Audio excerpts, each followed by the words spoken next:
The auditorium held maybe 60 folding chairs, and by the time the ceremony started, I could count exactly 4 of them filled by anyone I recognized as family: my wife, Diane, my brother, and his wife. My son, my daughter-in-law, and my 2 grandsons were, at that exact moment, sitting in bleachers at a regional youth soccer tournament 3 hours away because my 11-year-old grandson's team had made it to the semifinals, a schedule conflict nobody had thought worth resolving in my favor. My name is Major General Patrick Doyle, United States Army, retired. I was 62 years old, standing at the podium of my own retirement ceremony after 36 years of service, looking out at a room where my immediate family had chosen a soccer semifinal over the formal close of my entire career, and I began my remarks anyway, because 36 years teaches you that the ceremony continues, regardless of who's in the audience. I need to explain how a man reaches the end of a 36-year military career only to find his own family's priorities landing elsewhere on this particular day, because it wasn't a single decision so much as the accumulated result of years of a certain dynamic within my own family. I spent my career moving through increasingly senior command positions, the kind of trajectory that requires significant sacrifice not just from the officer himself, but from the family around him. Relocations, extended separations, missed events, large and small, spread across decades in a way that, I've come to understand, families sometimes absorb by developing a kind of protective independence, learning not to structure their own lives too tightly around a father's schedule that was, for so many years, genuinely unpredictable and often unavailable. I remember specific stretches, particularly during 2 overseas commands roughly a decade apart, where entire seasons of Michael's childhood simply happened without me.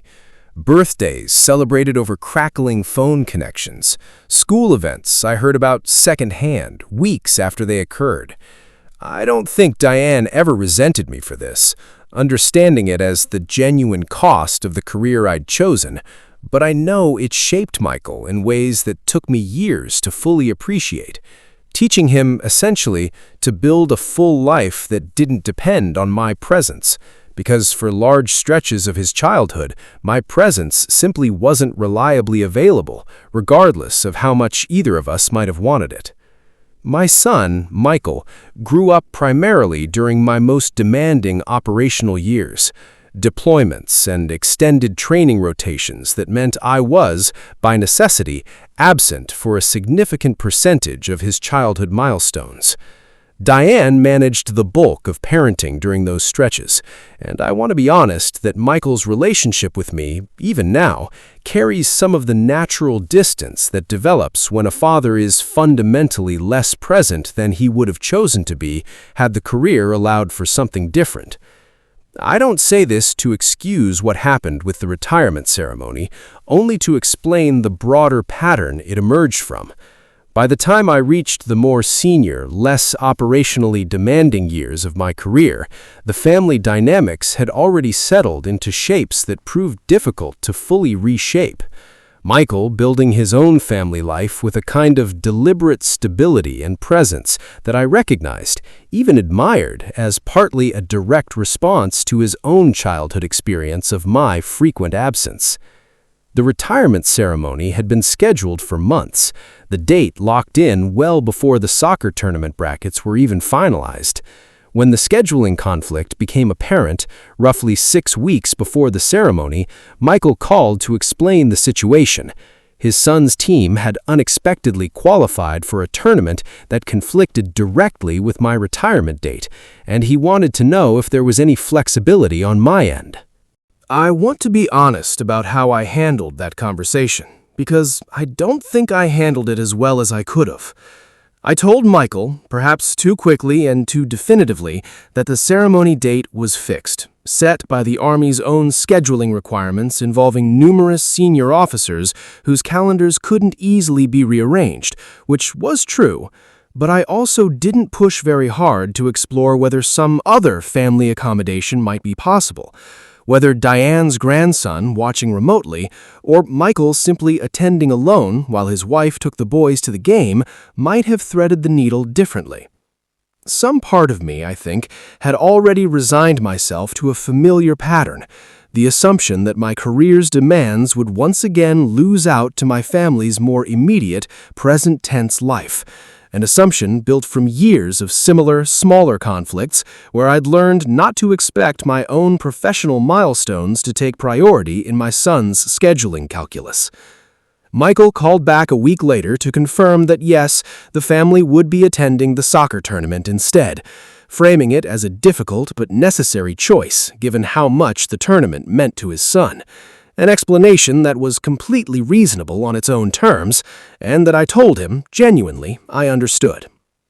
I want to describe what the ceremony itself actually looked like, because the sparse family attendance wasn't the whole picture, and understanding what did happen matters for how this story actually unfolded. Despite the light family turnout, the ceremony itself was, by any professional measure, a significant event. 36 years of service, the final several as a major general commanding substantial operational responsibilities, meant that my professional community turned out considerably more robustly than my immediate family had. Colonels and other general officers I'd served alongside over the decades filled most of those 60 folding chairs, along with senior enlisted personnel I'd worked with across multiple commands, people who understood, in ways my own family perhaps didn't fully grasp, the actual significance of what was being formally closed that day. 3 retired generals I'd served under or alongside at various points in my career had specifically traveled, at their own initiative and expense, to attend, men whose own schedules were considerably more demanding and complicated than my son's, who had nonetheless prioritized being present for this particular ceremony in a way my own immediate family hadn't managed to. I remember watching General Harrison walk in, a man I hadn't seen in person in nearly 6 years, and feeling a genuine mixture of gratitude and quiet discomfort, aware, even in that moment, of the strange contrast between the effort these men had made and the empty chairs where my own family should have been sitting. General Reyes, another of the 3, mentioned during the reception afterward that he'd rearranged an entire week of his own commitments specifically to be present, a level of deliberate prioritization that stood in sharp, unspoken relief against the soccer tournament happening 3 hours away. General Harrison, the most senior of the 3, spoke during the ceremony about a specific operation early in my career where a decision I'd made under significant pressure had, in his assessment, directly influenced how similar situations were handled by other units for years afterward, a level of specific informed praise that carries a particular weight coming from someone who'd actually been present for and understood the operational context being described. I stood at that podium, delivering my own closing remarks to a room that was professionally full but personally sparse, and I want to be honest that it was a genuinely strange, emotional experience, pride in the professional legacy being formally recognized, sitting alongside a quieter, more private disappointment about the family gaps in that same room. The ceremony was photographed and documented, as these events typically are, and included in a brief internal Army publication piece a few weeks later, standard practice for retirements at that particular rank and level. It was this publication, rather than anything I said directly, that eventually reached Michael in a way that shifted his understanding of what he'd actually missed. A colleague of Michael's, entirely unconnected to me or my career, happened to see that internal publication through a professional contact of his own, someone with tangential military connections, and mentioned it to Michael in an unrelated conversation, commenting on the apparent significance of the ceremony, and specifically noting the presence of 3 general officers, asking Michael, with genuine curiosity, what it had actually been like attending his own father's retirement at that level. Michael, caught off guard, had to admit he hadn't attended, an admission that apparently generated a reaction from his colleague considerably more surprised and pointed than Michael had anticipated. Someone with enough general military awareness to understand that 3 general officers traveling specifically for a retirement ceremony represented a level of professional significance Michael himself hadn't fully appreciated when making his own scheduling decision. Michael called me that same evening, and I want to describe honestly that it wasn't a dramatic emotional confrontation on either end. He asked me, carefully, about the ceremony, what had actually been said, who had actually attended, questions considerably more specific than anything he'd asked in the weeks leading up to the event itself. I could hear something different in his voice on that call, a kind of careful, deliberate attentiveness that hadn't been there in our previous, more casual conversations about the scheduling conflict. He asked follow-up questions I hadn't expected, wanting to know specifically what General Harrison had said during his remarks, whether the internal publication piece was something he could actually see for himself, absorbing details with the particular focus of someone realizing in real time that they'd significantly underestimated something important. I told him honestly, without exaggeration or added emotional weight, what the ceremony had actually involved, General Harrison's remarks, the broader professional significance of having 3 general officers present, the internal publication that had apparently prompted his colleague's comment in the first place.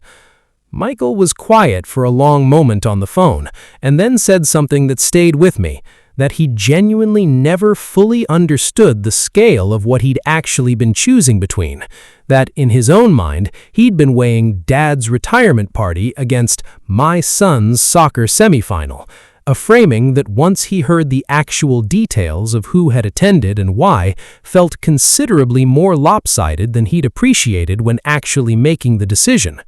I told him honestly that I understood why the choice had felt reasonable to him at the time, that I hadn't done much to convey the actual significance myself, having spent decades deliberately downplaying my own career's weight within our family conversations, the same instinct toward modesty and understatement that had served me well professionally, but had apparently left my own son without the full context needed to properly weigh that particular scheduling conflict. We had a longer conversation over the following weeks, working through not just the specific missed ceremony, but the broader pattern of decades where my own tendency toward professional understatement had perhaps cost Michael a fuller understanding of what my career had actually involved and meant, information that might have shaped how he weighed conflicts like this one differently had he actually possessed it. Michael, about 2 months later, asked if I'd be willing to have a longer conversation specifically about my career, not vague generalities, but the actual specific texture of what those 36 years had involved, a request that felt different in tone from anything he'd asked me in years previous. We spent an entire Saturday afternoon on it, going through old photographs and documents, me explaining context I'd simply never bothered fully explaining before. He asked me at one point during that Saturday whether I'd ever felt hurt by the family's absence at the ceremony, a direct question I hadn't expected and wasn't entirely sure how to answer honestly in the moment.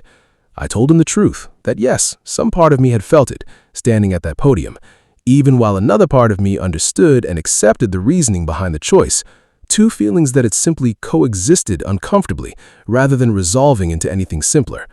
He apologized then, genuinely, not for choosing his son's tournament exactly, but for never having given me the chance to actually explain what I might have needed him to understand before he made that choice.